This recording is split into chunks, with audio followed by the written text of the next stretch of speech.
The 40 Thieves on Saipan is a book about an elite unit of Marines in the Pacific during World War II. They were the 6th Marine Regiment's Scout and Sniper Platoon. And the Scout and Sniper platoons of World War II were very unique. There were only 2 platoons like that were deployed in the Pacific. And they were trained to live and work behind enemy lines for days and weeks at a time. Firing a weapon would be their last option, so they were trained in specific Black Death skills, as Sergeant Bill Knuppel told me, to kill and cripple silently, as he put it, in ways that you can't even imagine.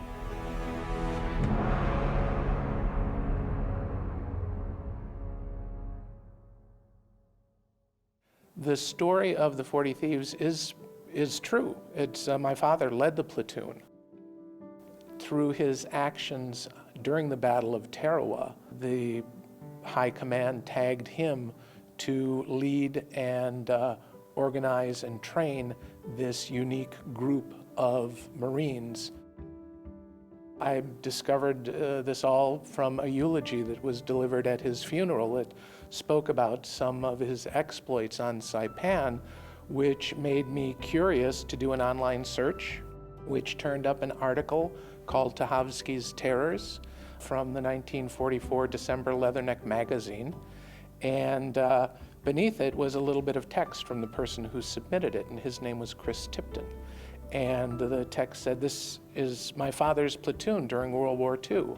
And he said, everything in the article is true, except we were never known as terrors. We were known as the 40 Thieves. So even before I thought about writing a book, the title was staring me in the face. Frank Tachovsky, well, he come to my tent and he said, you're my platoon sergeant. I said, Frank, I'm only a buck sergeant. He said, you're going to be my platoon sergeant. So I was. And we went around and he said, now we're going to get 30, I believe it was 32 men. And so he put the word out to all the battalions. He'd be coming around on such a date, and he didn't want to see the men. He just wanted to look at their record books. And I went with him. And he'd go in the field officer and say, well, I want to get the names of the guys that volunteered for the Scout and Snipers. And he didn't want to talk. He just looked at the record book. Brig time. He's my man. Oh, really? Yeah, really. He took the guys that had bad records, that they had spirit, you know? Spirit? Yeah. Marines of World War II, in general, were notorious thieves. And these guys obviously excelled at the craft, thusly being named the 40 Thieves by the rest of their regiment. Bill Knuppel always said that he had a buddy who wrote a book about their unit. And I didn't think anything of it until the buddy turned out to be Leon Uris. And his first book was Battle Cry. In the book, Uris writes about this notorious band of thieves and all of the exploits that they're doing in the 6th Regiment. And one of the incidents involved an Army colonel's Jeep. So I get really excited about thinking that, well, maybe these thieves are in my dad's platoon. And so I go to all of the guys, did you ever steal an Army colonel's Jeep? And Marvin Strombo looked at me a little curiously and sort of said no. And I asked Roscoe Mullins the same question, and he just laughed and shook his head. And I finally got to Bob Smots and said, Bob, did you guys ever steal an Army colonel's Jeep? And he said no, at which point I was just deflated. But he went on, it was an Army captain's Jeep, and we beat the hell out of that thing.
I decided to write the book after many different trips to see these men all over the United States. And first attempt at writing the book resulted in oral history of over 600 pages. It was very dry and unreadable, and all of the gold nuggets that these gentlemen provided me were kind of lost through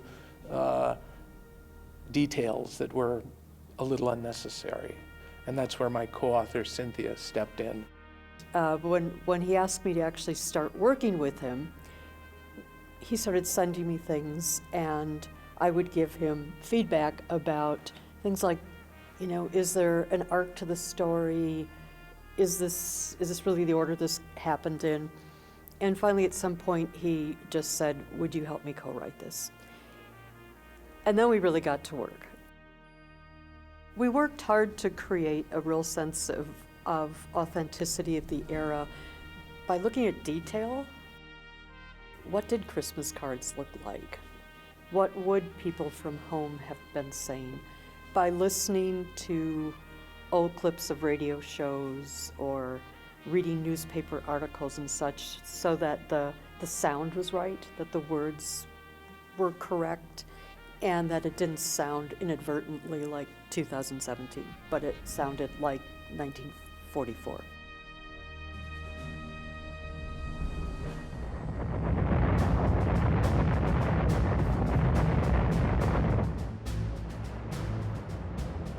The war in the Pacific was terribly bloody and brutal war, and casualties mounted from island to island to island.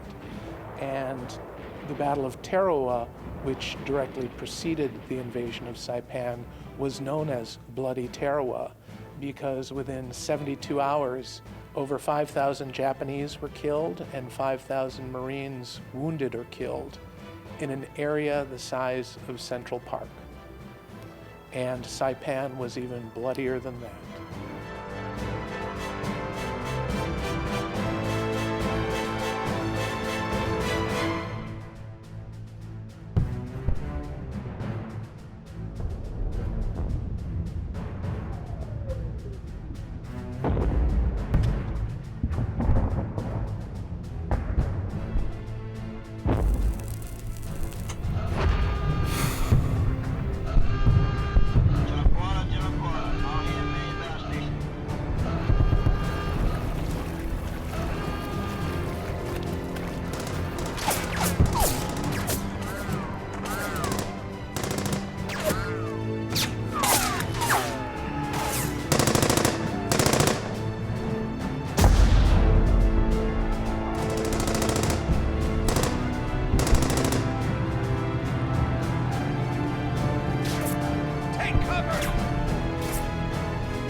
It explained a lot of Dad's idiosyncrasies growing up. How he'd never take me to see fireworks, and also how he'd rarely sleep in bed at night. I mean, he might start out there, but inevitably, if I got up at 2 or 3 in the morning to get a glass of water, he'd be reading a book. And I think it was just a year or 2 before Dad died when I asked him, how come, why don't you sleep at night? He goes, I don't know, it's old habit, I guess. The Japanese were always active at night, so I'm really not too restful at night.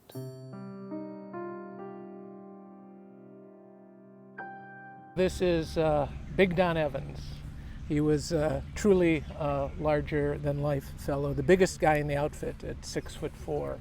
And to put it in vernacular of the day, he was built like Charles Atlas. So much so that he won the Mr. Kansas City contest not once, but twice. Don died on Saipan on June 22nd, 1944, when his squad walked into an ambush and 4 Japanese machine guns opened fire They called them woodpeckers because of the staccato pecking sound of when they were fired. And they were such a lethal weapon that it could cut a man in two within a matter of seconds. And Don's body just got chewed up on that day, as well as two other members of his squad.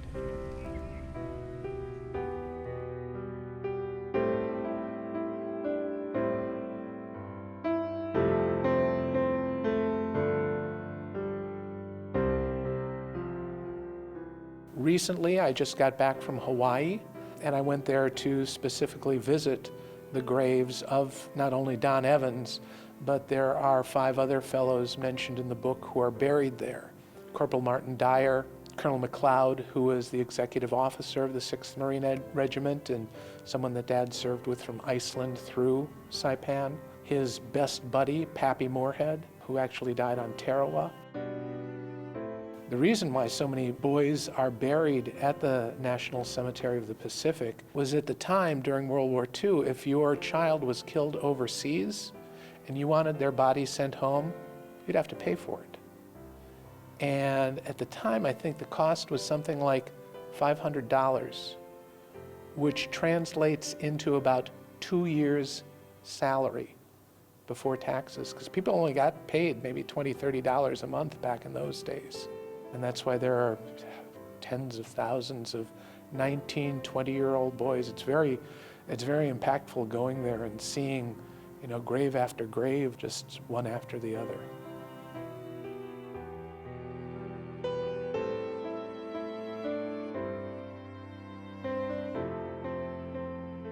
There was a whole tradition of like the bravado warrior World War II stories.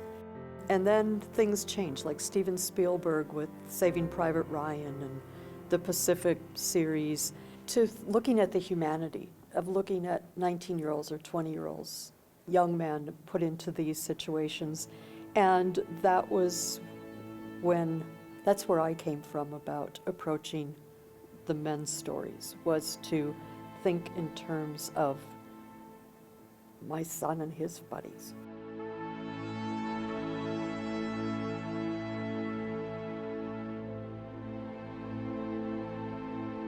Back in 2017, there was a World War II Marine who returned a flag to a family in Japan. That was Marvin Strombo. That was one of my guys. We went on a patrol in the Garapan ahead of the American lines, and we got to the Japanese lines, but what happened, we just about got ambushed on the way, but we did make it. And then I got to looking around, and I lost contact with my squad. There I was. I was on the Japanese line all by myself, I thought. But then I got to walking around and I saw the Japanese soldier laying there. And I knew he was an officer because he had a sword on. He just tracked immediately to this dead Japanese captain, and he's going through his backpack. Before he got up to leave, he saw the captain's Yosagaki Hinamaru, which is a good luck flag. It was a custom for Japanese soldiers before they'd leave for war.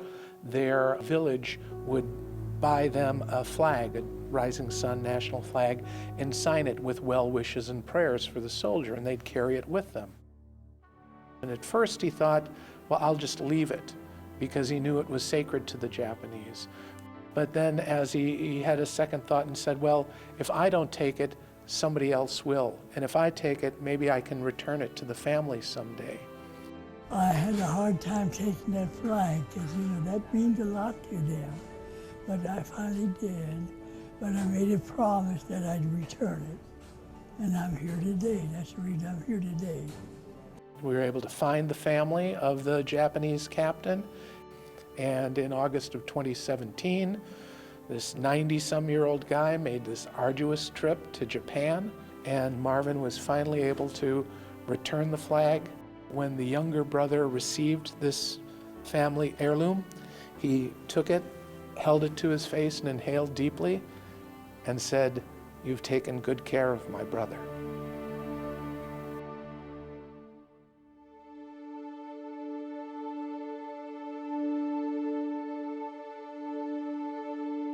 The journey of this book has been such an incredible experience, not just from meeting the old gentlemen of today, but also as young boys and how reckless and crazy and fearless they were. There's stories that they never told while they were alive. If Bill hadn't shared his memories and stories with me, that never would have opened the doors with the other men, and Bill passed away in 2014. To have Bob Smots share so much of his experiences of stealing the Jeep, of how his buddy got killed on Saipan, that would have all been dust in the wind. It became almost a duty on my part and Cynthia's part to write this book as a dedication to their sacrifice and what they had to do.